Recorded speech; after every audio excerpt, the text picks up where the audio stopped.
এনেধৰণৰ ষ্টৰীসমূহ শুনিবলৈ বন্ধুসকল ছাবস্ক্ৰাইব কৰিব নাপাহৰিব। মই পিংকি নামৰ এজনী বৌ ভাল পাইছিলোঁ। তাইৰ ঘৰ শিৱসাগৰ। মই একেটা অফিচতে থাকোঁ। তাইক মই প্ৰথম দেখাৰ পৰাই ভাল পাওঁ।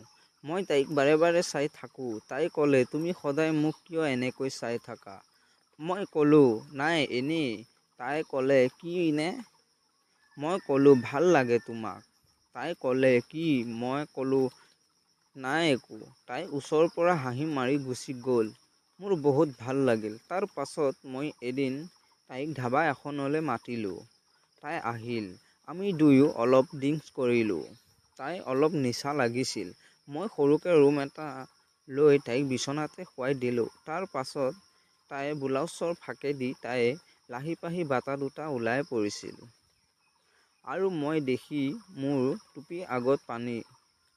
মই ৰ'বকে নোৱাৰিলোঁ আৰু তাইৰ কাষত বহি আৰু মই তাইৰ ভৰিৰ পৰা হাতখন ৰাণলৈকে লৈ গ'লোঁ। তাই চটিয়া-পটিয়া কৰিছিল আৰু তাই লাহেকৈ ভৰি দুখন মেলি দিছিল। মই লাহেকৈ আঙুলি এটা ভৰাই ফ্ৰী কৰি লৈ আৰু মই ওলোটাই বৌজনীক বহুত মৰম দিলোঁ।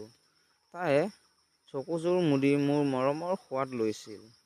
কি মজা লাগিছিল। বোৱাৰী হয় যদিও কৰিব বেয়া লগা নাছিল। প্ৰায় আমি 20 মিনিটমান সময় যুঁজিছোঁ। মোৰ ভাগৰ লাগিল।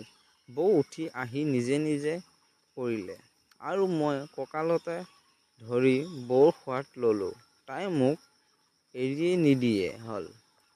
তাইক মই দুবাৰমান জোৰে জোৰে মৰম দি ঠাণ্ডা পেলাই দিলোঁ।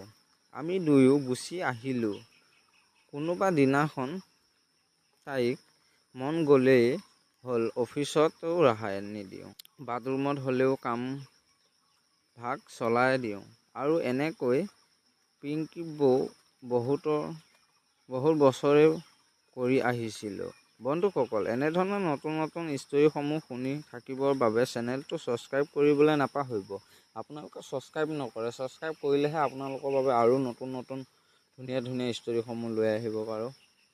ছাবস্ক্ৰাইব কৰিব আৰু এটা লাইক কৰিব আৰু কমেণ্ট কৰি ক'ব কেনেকুৱা ধৰণৰ আপোনালোকে ষ্টৰী